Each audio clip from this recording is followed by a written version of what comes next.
अब सप्तपदी की रीत की जाएगी। सप्तपदी ये क्या होता है माँ? सप्तपदी का अर्थ होता है वर और वधू का एक साथ 7 पग चलना। ये 7 पग विवाह की लंबी यात्रा पर ठीक से चल पाने के लिए अनिवार्य होते हैं गरुड़।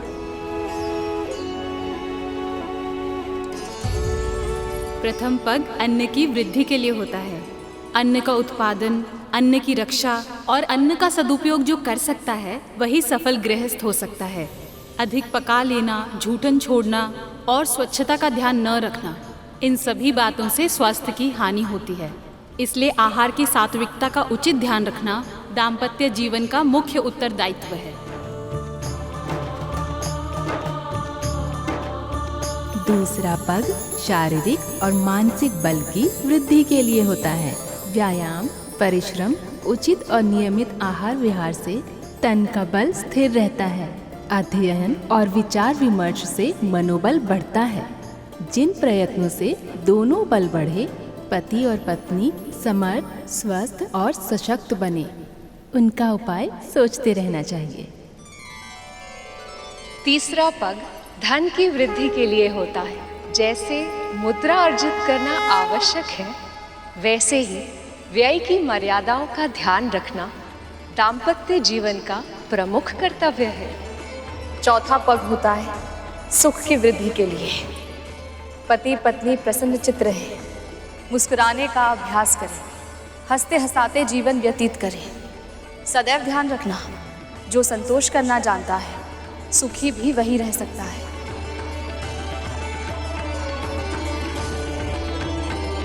पांचवा पग परिवार पालन की नीति सिखाने के लिए होता है। छोटे बड़े सभी के साथ उचित व्यवहार किया जाए। आश्रित पशुओं, सेवकों और दासों को भी अपने परिवार का अंग माना जाए। उन सभी आश्रितों की उचित देखभाल, सुरक्षा, उन्नति और सुख शांति के उपाय अपनी पूरी क्षमता के साथ किए जाएं। यही इस 5वें पग की शिक्षा है। संतानों को जन्म देना स्वाभाविक है, इसीलिए दाम्पत्य जीवन में उसका भी स्थान है। परंतु इन कर्तव्यों का निर्वहन करते हुए भी मर्यादाओं का पूरी कठोरता और सतर्कता से पालन किया जाना चाहिए। यही इस छठे पग का संदेश है।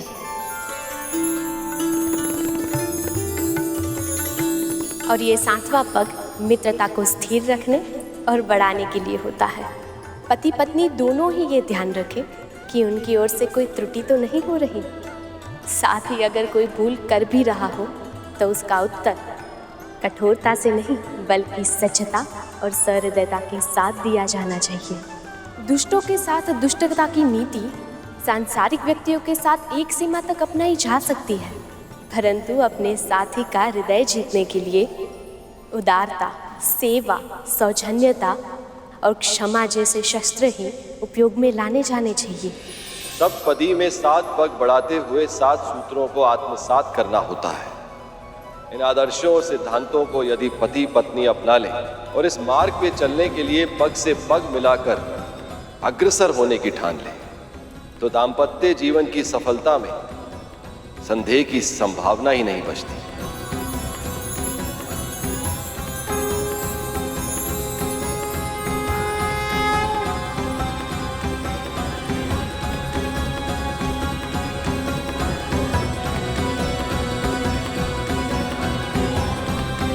सप्तपदी होने के बाद ही अर्धांगिनी को वामांगी का अधिकार प्राप्त होता है।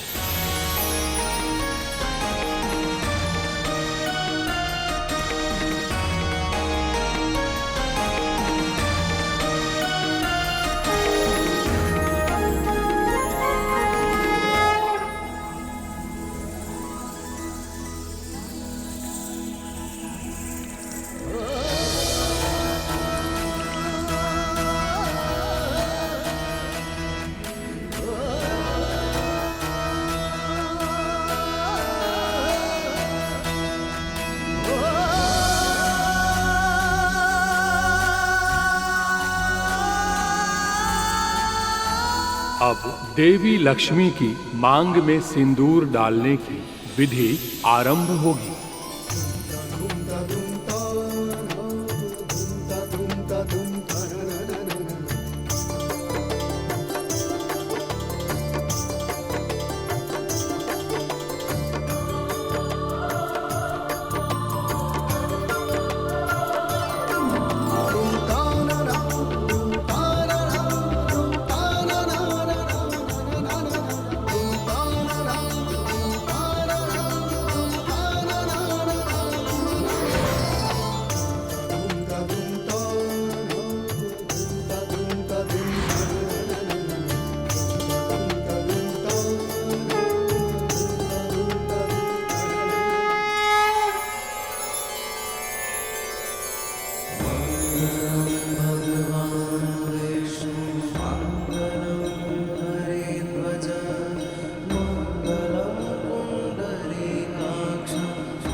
जानते हो सिंदूर मांग में क्यों भरते हैं?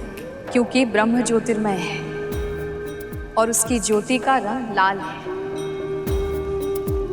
और ये शुभ इसलिए होता है क्योंकि नारी की मांग ब्रह्मरंध्र के ठीक ऊपर होती है। स्त्रियों का ये स्थान बहुत कोमल होता है, इसलिए यहाँ सिंदूर भरने से स्त्री के तन में विद्युत तरंगें नियंत्रित रहती हैं। सिंदूर दान की इस अंतिम रीति के साथ अब विवाह संपन्न हुआ।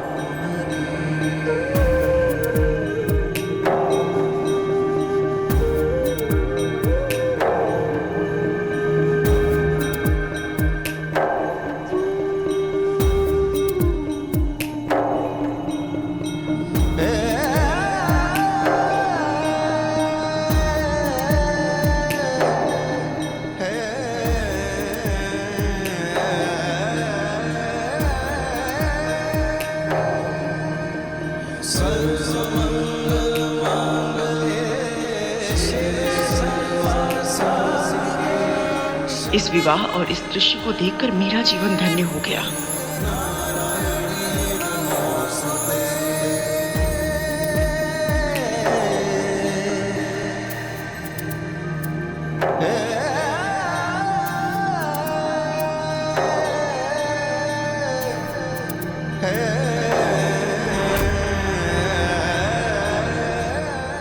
कद्रू,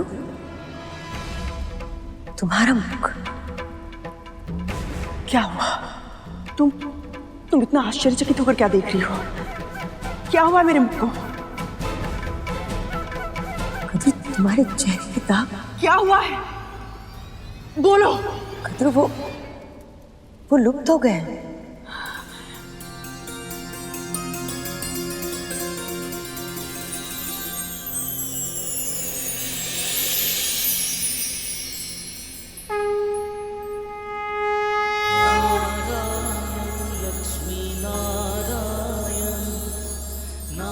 धन्यवाद प्रभु विष्णु, धन्यवाद माता लक्ष्मी, आपको कोटि कोटि धन्यवाद।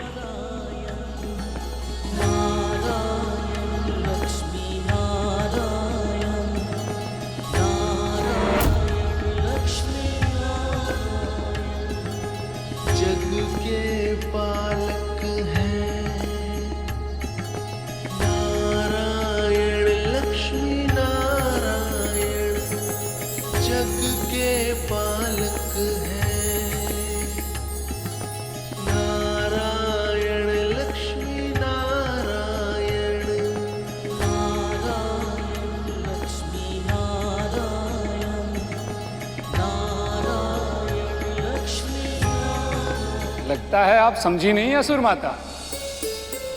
ये महिमा प्रभु विष्णु और माँ लक्ष्मी की है। आज विवाह इनका हुआ है, पर जो अतिथि पूरे मन से सम्मिलित हुए हैं, अब उन सबका कल्याण होगा। नारायण नारायण। सत्य कहा मुनिवर। केवल आज ही नहीं, आज से अनंत काल तक जो भी पूरे मन से और सच्ची श्रद्धा से लक्ष्मी नारायण का ध्यान करेगा, उसके जीवन में सुख, समृद्धि और शांति का वास होगा। उसके सारे मनोरथ सफल होंगे और सभी इच्छाएं पूरी होंगी।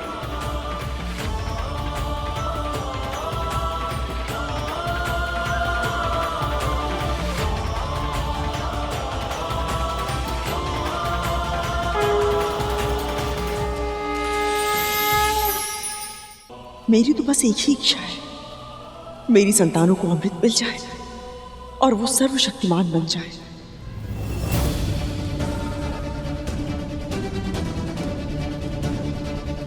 माया का खेल भी कितना अनोखा है,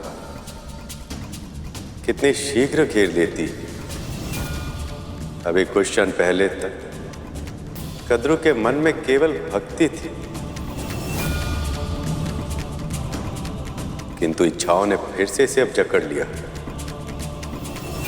पर प्रभु, जब तक ये अपने दोषों से मुक्त नहीं होती, विंता और गरुड़ अपने दासित्व से मुक्त कब होंगे?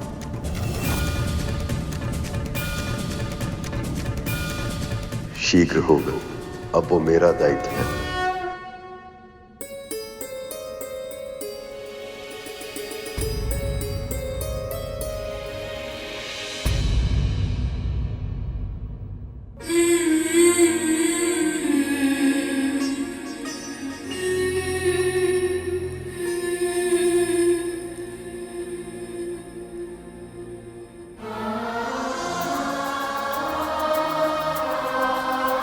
रो क्यों रहा है तू? मुझे दासी के इन वस्त्रों में देखकर ये तो होना ही था ना गरुड़। परंतु क्यों माँ? जब प्रभु विष्णु और माता लक्ष्मी के आशीर्वाद से बड़ी माँ के मुख के धब्बे हट सकते हैं, फिर हमें दासत्व से मुक्ति क्यों नहीं कर? किसी और को क्या मिला है और हमें क्या नहीं मिला, ये सोचना व्यर्थ है। मैं अपने जीवन में ये भूल एक बार कर चुकी हूँ, जब मैंने अपने सौभाग्य से प्रसन्न होने के स्थान पर अपना ध्यान कद्रू दीदी के सुख पर केंद्रित कर दिया था, जिससे मेरे मन में ईर्ष्या के महापाप ने जन्म ले लिया था। गरुड़, मैं नहीं चाहती तो भूल कर भी वही भूल फिर से दोहरा दे।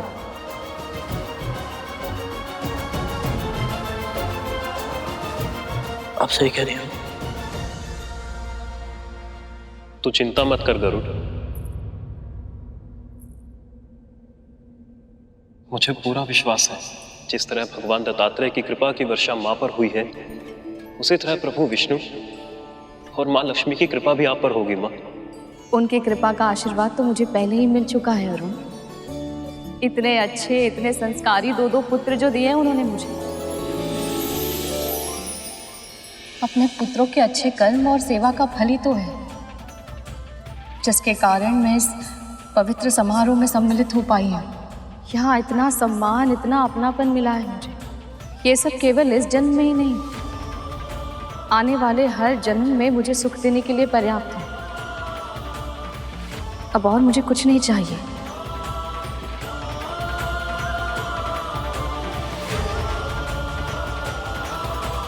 जब आपके सुख का दायित्व स्वयं प्रभु विष्णु के लिए है, तो अब कोई संकट, कोई पीड़ा आपको छू नहीं पाएगी। प्रभु, विदाई के इस भावुक क्षण में हम दोनों की ओर से छोटा सा उपहार स्वीकार कीजिए।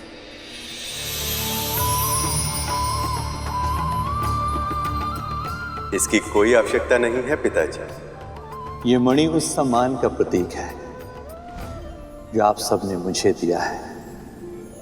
आज मैं अपनी पुत्री के साथ साथ इस मणि को भी आपको सौंप रहा हूं। आपकी पुत्री मेरे हृदय में वास करती है।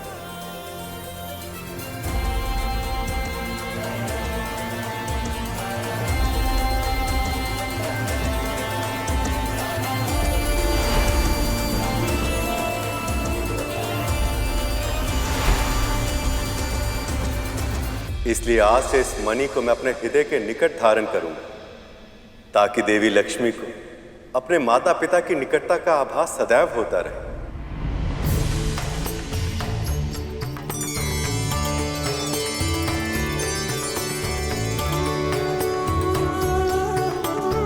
सारे संसार की श्री को हम दोनों भला दे ही क्या सकते हैं, फिर भी पुत्री, इसे हमारी प्रेम की भेंट समझकर स्वीकार कीजिए।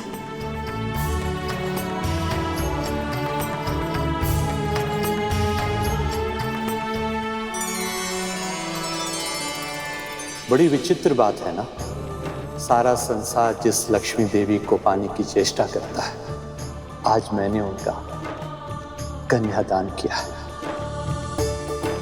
पर मैं जब देखता हूं कि मैंने अपनी पुत्री का हाथ किन हाथों में दिया है, तो ऐसा लगता है जैसे इससे बढ़कर और पुण्य कार्य कुछ हो ही नहीं सकता। अपनी पुत्री का घर से जाना किसी को अच्छा नहीं लगता, पर मैं लक्ष्मी भी हूँ और जाते जाते मैं इस घर को कुछ देना चाहती हूँ।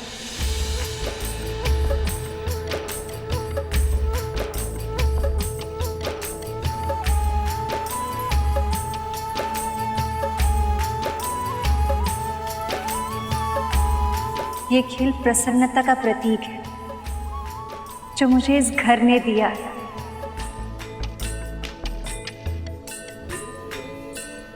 पत्नी होने के नाते मुझे आगे बढ़ना है, किंतु पुत्री होने के नाते मैं यहाँ प्रसन्नता बिखेर के जाना चाहती हूँ।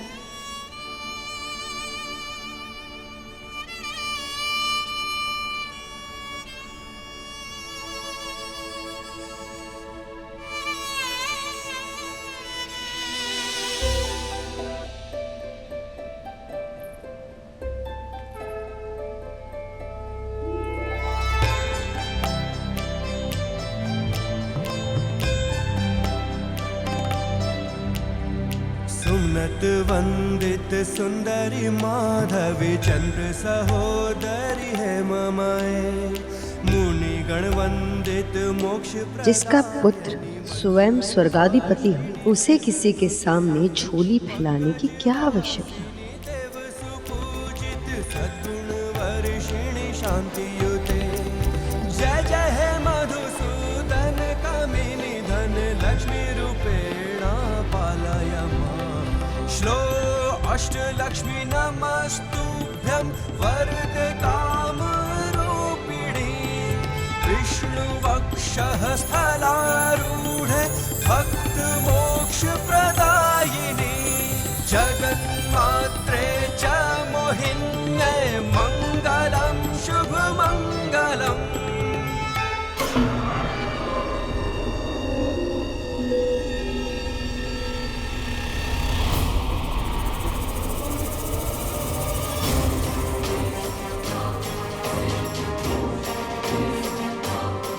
बस एक था ना, इससे क्या होगा। अच्छा हो ये व्रत की प्रथा के साथ ये विवाह भी संपन्न हुआ और अब शुरू होगा मंथन। रुक जाइए मामी श्री, आप इस रथ पर नहीं चढ़ सकती। गणेश जी अब क्या करना चाहते हैं? कहीं कोई भूल चूक ना हो गई, अब और विघ्न ना आ जाए।